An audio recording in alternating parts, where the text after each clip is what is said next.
Đấy, thích ăn cái nào thì nhặt cái đấy.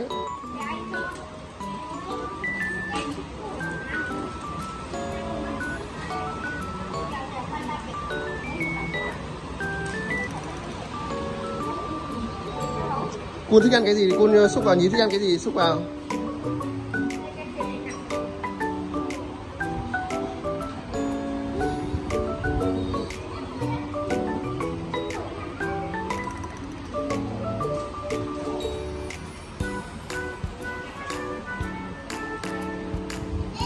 Buffet kẹo.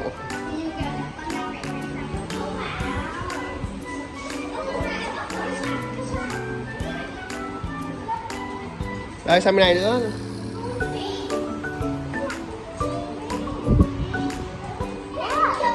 Đây, con chip chip này. Cái này là cái gì đấy? À, đây là nho bóc vỏ này. Con đấy đi, cái nào chứ? Đi thôi, lấy vài cái thôi. Đâu, con đấy cái nào con xúc đút vào. Đi, con thích cái nào đi. 3 cái, lấy 3 cái, mỗi người một cái.